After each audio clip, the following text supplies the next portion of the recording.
Good morning friends. आज की class से हम रसायन वाजीकरण के कुछ इंपॉर्टेंट पॉइंट्स को कवर करने वाले हैं।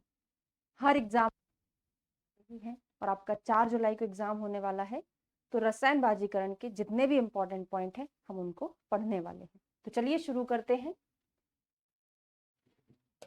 तो सबसे पहले तो रेफरेंस याद रखेंगे कि रसायन वाजीकरण का वर्णन आचार्य चरक ने, सुश्रुत ने और बागभट्ट ने कहाँ पर किया है। तो आचार्य चरक जी ने चिकित्सा स्थान के पहले और दूसरे चैप्टर में रसायन वाजीकरण का वर्णन किया है। ठीक है, तो रसायन का जो पहला चैप्टर है उसमें 4 पाद हैं, वाजीकरण का दूसरे नंबर का चैप्टर है उसमें भी 4 पाद हैं। तो हर एक चैप्टर में 4-4 पाद का वर्णन किया है। इस प्रकार से टोटल 8 पाद में रसायन और वाजीकरण का वर्णन किया है। ठीक है, उन पाद के नाम क्या हैं वो हम अभी पढ़ने वाले हैं। आज का हमारा टॉपिक है स्पेशली 4 पाद का डिटेल पढ़ना। ठीक है, आचार्य सुश्रुत ने चिकित्सा स्थान के 26 से लेके 30 तक रसायन वाजीकरण का वर्णन किया है, पर इन्होंने सबसे पहले वाजीकरण का वर्णन किया है। 26 नंबर का जो चैप्टर है वाजीकरण है, उसके बाद 27, 8, 9 और 30, ये 4 चैप्टर में उन्होंने रसायन का वर्णन किया है। तो यहां से ये क्वेश्चन बन सकता है कि चरक जी ने पहले रसायन का वर्णन किया, आचार्य सुश्रुत ने पहले वाजीकरण का वर्णन किया। ठीक है, फिर हम बात करते हैं अष्टांग हृदय की। तो बागभट्ट जी ने उत्तर तंत्र के सबसे लास्ट चैप्टर कौन कौन सा 39 और 40 है ना, इनमें रसायन और वाजीकरण का वर्णन किया है। ठीक है, तो पूरा क्लियर आपको हो गया होगा कहाँ कहाँ पर संहिताओं में रसायन वाजीकरण का वर्णन मिलता है। ठीक है, अब रसायन के जो 4 पाद हैं उनमें टोटल योग कितने हैं, यहां से फिर क्वेश्चन बनेगा। तो टोटल नंबर ऑफ योग 63 होते हैं। ठीक है, अभया आमलकीय, प्राणकामी, कर प्रचिति और आयुर्वेद समुत्थानी। तो इसका हमारा कोड बनेगा आपका आयुर्वेद। क्या कोड बनेगा, लिखेंगे आपका आपका आयुर्वेद। तो आपको क्रम याद हो जाएगा, क्योंकि कभी कभी ऐसा ही पूछ लिया जाता है कि द्वितीय नंबर के पाद का नाम क्या है। तो आ से अभयामल की, पा से प्राणकामी, का से कर प्रचिति और आयुर्वेद से आयुर्वेद समुत्थानीय। फिर इनका नंबर पूछा जाता है, तो 6, 37, यहाँ पे 16 और 4। वैसे अलग से याद करने की जरूरत नहीं पड़ेगी, अभी मैं आपको डिटेल पढ़ा रही हूँ, आपको वैसे ही नंबर याद हो जाएगा। तो सबसे पहले हमारी ट्रिक क्या होती है कि जो जिसमें कम चीजें हैं उसको पहले याद करना। तो सबसे कम किसमें है, आयुर्वेद समुत्थानी में है और अभया आमलकी में है। तो इन दो को हम पहले याद करेंगे। तो सबसे शुरुआत हम ऊपर से ही कर लेते हैं। तो अभया मतलब क्या है, हरित की। आमलकी मतलब क्या है, आंवला। तो यहाँ पे हरित की और आंवल की तो रहेगा ही रहेगा। ठीक है, और सबसे पहले हम भगवान से शुरुआत करते हैं। किससे, ब्रह्मा भगवान से शुरुआत करेंगे, है ना। तो ब्रह्म रसायन प्रथम और द्वितीय। ठीक है, 2 चीजें याद हो गई। फिर अभिया और आमलकी का एक एक चीज ले लो। अभिया मतलब क्या हो गया, हरित की। तो हरित तक क्या दी, रसायन 5वें और 6वें नंबर की, मतलब वहां पे हरित तक क्या दी, रसायन प्रथम और द्वितीय का वर्णन किया है। तो उसको 5वें और 6वें पे काउंट किया, इसलिए उसको ऐसे ही बोल दिया, हरित तक क्या दी, रसायन 5वां नंबर और 6वां नंबर। ठीक है, तो हरित की था, अब बचा आमल की, तो हो गया आमल की रसायन। एक और चीज बचा है च्यवनप्राश। तो सबसे पहले अगर हम अवलेह की बात करें, लास्ट में मैं आपसे क्वेश्चन पूछूंगी, आपको कमेंट करके बताना है। ठीक है, आपको याद हुआ कि नहीं हुआ, और जो मैं क्वेश्चन पूछूंगी उसका आंसर भी देना है। 5 या 10 क्वेश्चन पूछूंगी। ठीक है, ध्यान से पढ़िएगा, बहुत इंपॉर्टेंट टॉपिक है। तो सबसे पहले जब भी अवलेह की बात आती है तो हम क्या समझते हैं, च्यवनप्राश समझते हैं। ठीक है ना। तो च्यवनप्राश सबसे ऊपर रहेगा और ब्रह्मा जी सबसे ऊपर रहेंगे। तो ब्रह्मा भगवान ने च्यवनप्राश को बनाया, ऐसे कुछ याद कर लेंगे। और अभया आमल की है, तो अभया मतलब हरित की 5वें 6वें नंबर की रहेगी और आमल की रहेगी। हमको पूरा याद हो चुका है। अब आते हैं 4th नंबर पे। 4 ही है, अब पहले ब्रह्मा जी थे, सबसे लास्ट में कौन आ गए? इंद्र भगवान आ गए, है ना। ब्रह्मा सबसे ऊपर, इंद्र सबसे नीचे हैं। तो इंद्रोक्त रसायन प्रथम द्वितीय कॉपी कर लिए, वहां पे ब्रह्मा जी प्रथम द्वितीय थे, यहाँ पे इंद्र भगवान द्वितीय, प्रथम और द्वितीय हो गए, ठीक है। फिर आता है एक द्रोणी प्रावेशिक रसायन और एक आचार रसायन। तो इंद्र भगवान ने अपनी अप्सराओं को बोला था, क्या बोला था कि द्रोणी में ना अचार भर के रखना, मैं खाऊंगा। द्रोणी में अचार भर के रखना, मैं खाऊंगा। तो क्या हो गया? एक द्रोणी प्रावेशिक हो गया, अचार मतलब आचार रसायन हो गया। जब आप इनको डिटेल में पढ़ते हैं ना, तो ऐसे अचार द्रोणी का कोड नहीं बनाना पड़ता, वो पढ़ते पढ़ते ही आपको याद हो जाता है कि इंद्रोक्त रसायन हमने जिस पाद में पढ़ा था वहीं पर द्रोणी प्रावेशिक भी था और आचार रसायन भी था। तो याद हो गए हैं। अब आते हैं, अब यहीं से याद कर लो 37। तो 37 में थोड़ा सा ध्यान दीजिएगा, 19 बलादी रसायन, भल्ला तक के 10 योग। जो बड़ी बड़ी संख्या है ना, 19 इसमें नहीं आ सकता, ना इसके अंदर आ सकता है, ना इसके अंदर आ सकता है। तो 19 किसके अंदर आएगा? जहां पे संख्या ऑलरेडी बड़ी होगी। तो कहां पर बड़ी है? 37 प्राणकामी में बड़ा है ना, ठीक है ना। तो 19 बलादी रसायन, इस 19 को ना 9 को शून्य बना दो तो कितना बन जाएगा? 10 बन जाएगा। तो हमको ऐसे याद हो जाएगा कि जहां पर 19 बलादी रसायन है वहीं पे भल्ला तक के 10 योग हैं। भल्ला तक के 10 योग भी सेपरेटली पूछा जाता है कि निम्न में से कौन सा भल्ला तक के 10 योग के अंतर्गत नहीं आता। इसका एक अलग से वीडियो बनेगा, है ना, वो मैं आपको वहां पर पढ़ाऊंगी, ठीक है। तो बड़ी बड़ी संख्या वाले तो ये 19 है, ये भल्ला तक के 10 योग है, 37 के अंतर्गत आएंगे। उसके अलावा कुछ कुछ चीजें और पूछी जाएंगी यहाँ पे, बाकी सारा आपको याद ही नहीं करना, ठीक है। तो शतपाक, सहस्त्रपाक, 100, हजारों, 19, 10, जो लंबी लंबी बड़ी बड़ी क्वांटिटी है ना, वो उसमें आएगी।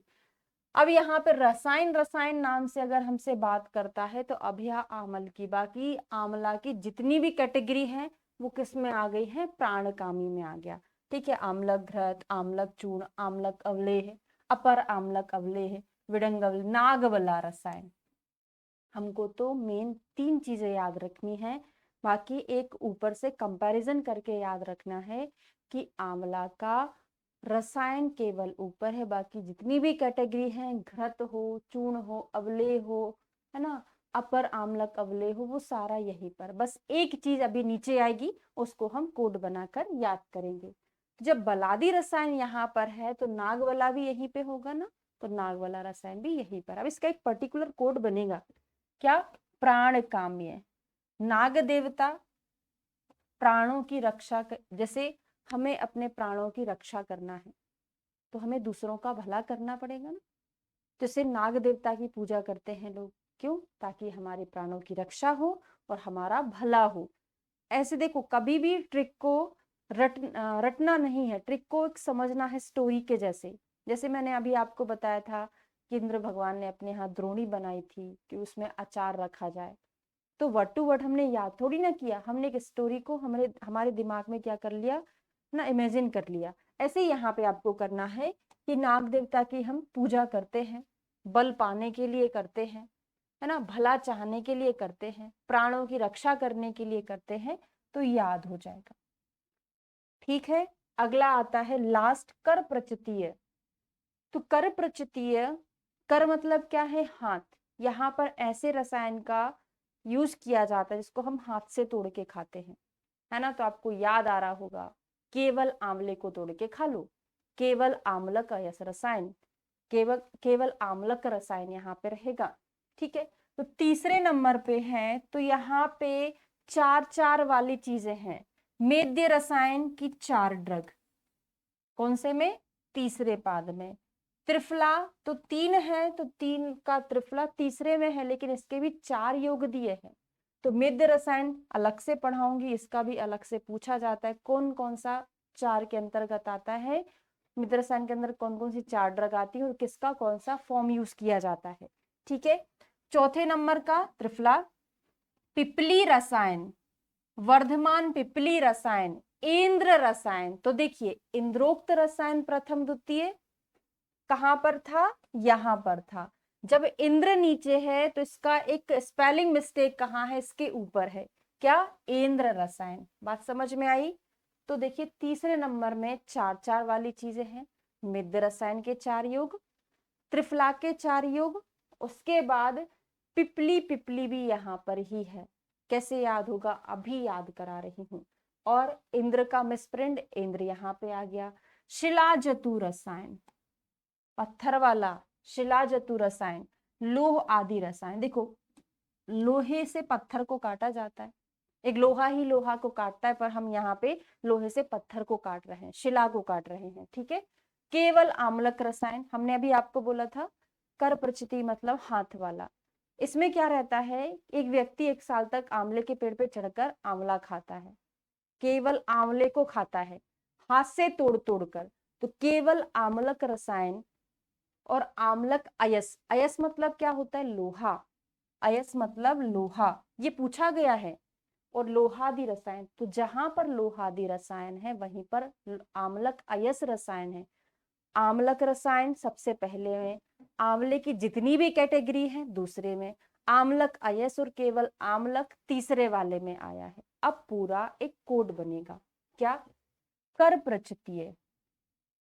हमें अगर अपने मन को पत्थर के जैसे बनाना है ना, क्या है, हमें अपने मन को, मन मतलब ये मिद्य रसायन है ना, हमें अपनी मेधा से अपने मन को अगर पत्थर के जैसे बनाना है तो हमें अपने हाथों से, कर से बहुत मेहनत करनी पड़ेगी।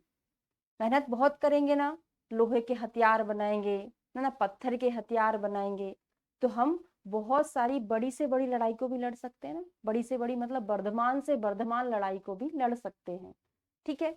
ऐसा इंद्र ने भी सोचा होगा। इंद्र ना, ये इंद्र और इंद्र, अब इसको नहीं अलग से याद करो, वो आपको ऐसे ही याद हो जाएगा, मिसप्रिंट वाला हमने याद किया, ठीक है ना। तो बुद्धि को तेज बनाना है, हाथों से मेहनत करनी पड़ेगी, है ना, शिला के जैसा तेज बनाना है, लोहे के जैसा मजबूत बनाना है, ठीक है। और यहाँ पे केवल आम्लक अलग से याद हो गया, अयस हमने आपको याद ही करा दिया था। लास्ट का आर्य समर्थानी पूरा याद हो चुका है। तो ये था हमारे 4 पाद, जिनका डिस्क्रिप्शन मैंने कोशिश की आपको अच्छे से याद कराने की। अगर अच्छे से याद हुआ हो तो एक बार वीडियो को लाइक, शेयर और सब्सक्राइब जरूर कर दीजिएगा। अब मैं आपसे 10 क्वेश्चन पूछने वाली हूँ, आपको कमेंट करके बताना है। इसके बाद हम नेक्स्ट वाजीकरण के 4 टाइप पढ़ेंगे, मतलब 4 चैप्टर के नाम पढ़ेंगे, और उनके उसमें पूरा हमें याद नहीं करना, बहुत शॉर्ट में याद करना है ना। तो बताइएगा जरूर। चलिए, तो 10 क्वेश्चन के आपको आंसर देना है, बहुत इंपॉर्टेंट है, जो हमेशा एग्जाम में पूछे जाते हैं। तो सबसे पहला है, शिला जतु रसायन का वर्णन कहाँ किया है। जल्दबाजी बिल्कुल भी नहीं है, सोच समझकर आराम से आंसर दीजिए। पहले आप क्या करेंगे, इसको सॉल्व करने के लिए आपके जो रफ पेपर मिलेगा उसमें लिखना आपका आयुर्वेद, अभ्यामल की, प्राणकामी, कर प्रचिति, आयुर्वेद समुत्थानी, 6, 37, 16, 4 ऐसे लिख के रख लीजिएगा। उसके बाद आपको सोचना है, ठीक है। शिला जतु रसायन का, दूसरा 10 भल्ला तक के योग, तीसरा च्यवनप्राश, चौथा आम्लक अयस रसायन, पांचवा है 4 मेद्य रसायन, छठवा है इंद्रोक्त रसायन का वर्णन कहाँ पे किया है, सातवा है 4 प्रकार के त्रिफला रसायन, आठवा नागवला रसायन, नौवा पिप्पली वर्धमान रसायन, 10वां द्रोणी प्रावेशिक रसायन और आचार रसायन, है ना। ये मैंने आपसे 10 क्वेश्चन पूछे हैं, 10 के 10 आपसे बन रहे हो तो एक बार कमेंट करके बता देना, मुझे पता चले कि मैंने जो पढ़ाया है आपको सही से याद हुआ कि नहीं हुआ, है ना। इसके बाद हम नेक्स्ट पढ़ेंगे बाजीकरण के 4 पाद और उनका detail. Thank you so much.